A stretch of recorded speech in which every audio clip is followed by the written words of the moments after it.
Olá, amigos. Meu nome é José Carlos e eu sou um juiz aposentado com mais de 30 anos de experiência nos tribunais brasileiros. E hoje vou explicar as principais alegações de ilegalidades levantadas pela defesa de Bolsonaro e de outros réus, como Augusto Heleno e Walter Braga Neto. Vou fazer isso de um jeito simples, como se estivéssemos conversando na sala de casa, tomando um café. Nada de jargões complicados. Se eu usar algum termo jurídico, explico na hora. E vou dar exemplos do dia a dia para que todo mundo entenda. Porque a lei não é só para advogados e juízes. Ela é para o povo. E todos nós precisamos saber quando algo pode estar fora do trilho. Lembrem-se, a justiça é como uma balança. Se um lado pesa mais por erro ou má fé, o equilíbrio se perde e aí ninguém ganha.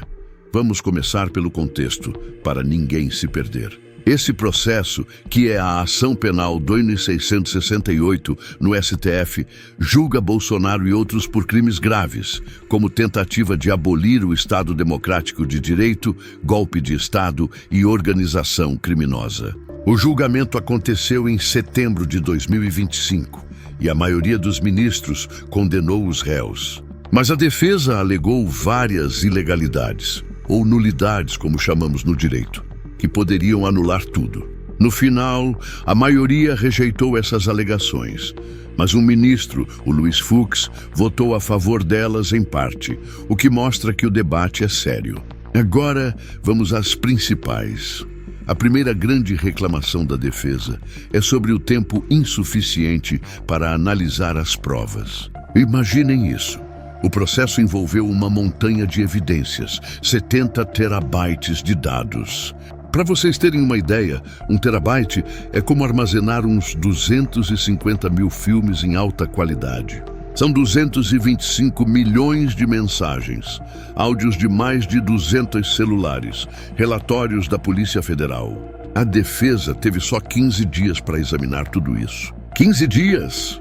Enquanto a acusação, a Procuradoria-Geral da República e a PF tiveram anos para investigar e preparar. Pense num exemplo simples. Suponha que você é acusado de roubar uma loja. A polícia entrega um vídeo de 10 horas de câmeras, mais fotos e depoimentos. Mas você e seu advogado têm só um final de semana para assistir tudo e preparar a defesa. É justo? Claro que não.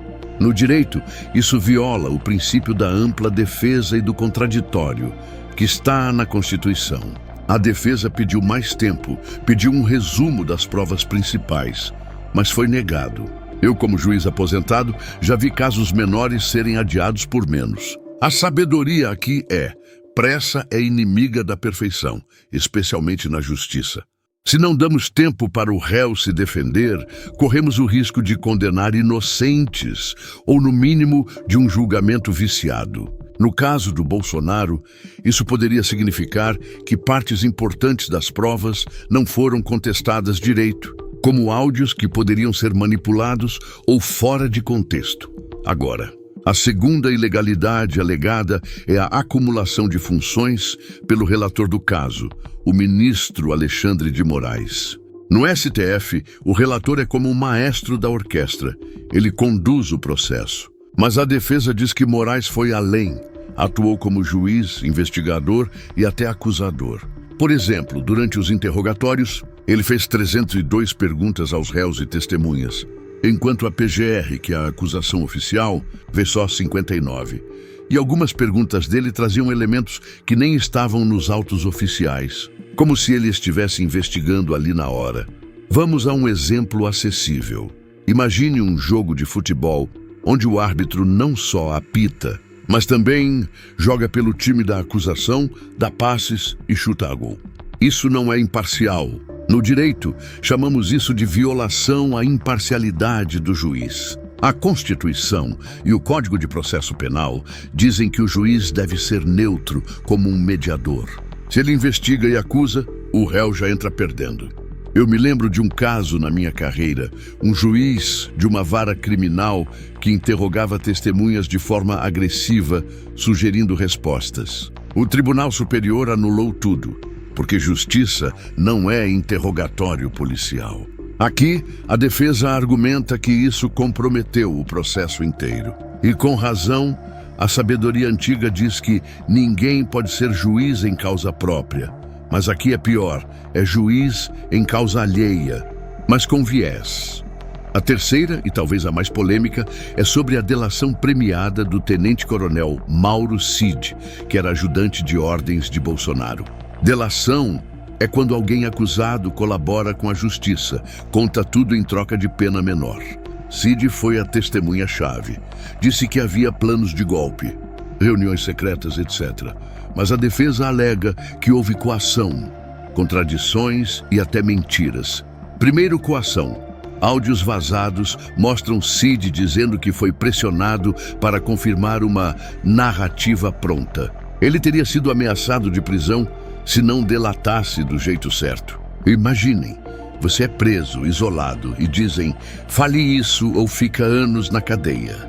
Isso não é colaboração voluntária, é extorsão disfarçada. No direito, delações devem ser livres e corroboradas por provas independentes. A PGR inicialmente rejeitou o acordo de Cid por falta de evidências, mas depois aceitou.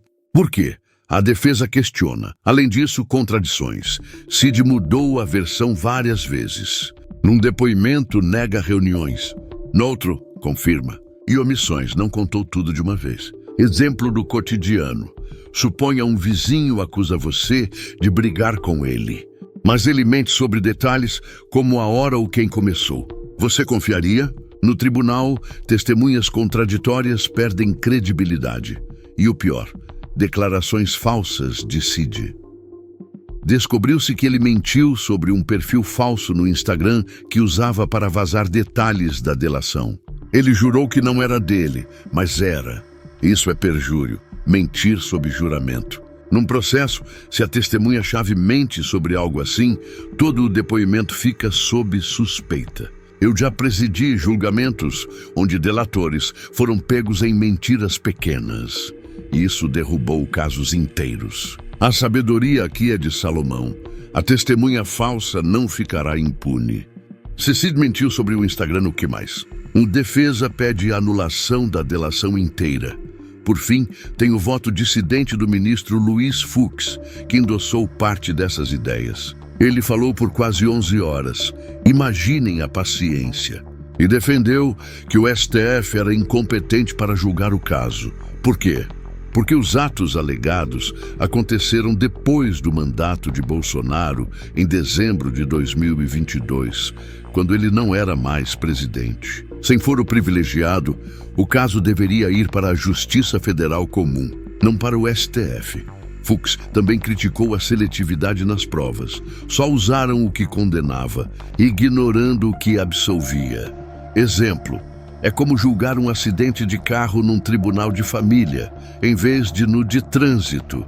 Jurisdição errada anula tudo. Fux pediu a absolvição de quase todos, exceto 2 réus por um crime isolado. Embora a maioria tenha rejeitado, isso mostra divisão na corte. Na minha experiência, dissidentes como Fux plantam sementes para recursos futuros, embargos, apelações ao plenário ou até ao Congresso por anistia. Amigos, eu poderia falar horas sobre isso, mas o importante é, essas alegações não são birras de perdedores. São questões fundamentais de direito. O processo contra Bolsonaro é polarizado. Uns veem como defesa da democracia, outros como perseguição. Mas como juiz aposentado, eu digo, a verdadeira democracia exige processos limpos. Se há ilegalidades, melhor corrigir agora do que lamentar depois. Lembrem-se da história. Quantos inocentes foram condenados por pressa ou viés? A justiça é lenta por um motivo, para ser justa. Pense nisso. Num país como o nosso, onde a confiança nas instituições está baixa, casos assim precisam ser impecáveis. Senão, alimentam divisões. Eu, José Carlos, sempre defendi que o juiz deve ser como um farol. Iluminar o caminho, não ofuscar com luz própria. Obrigado por me ouvir até aqui. Reflitam, debatam e busquem a verdade. Até a próxima!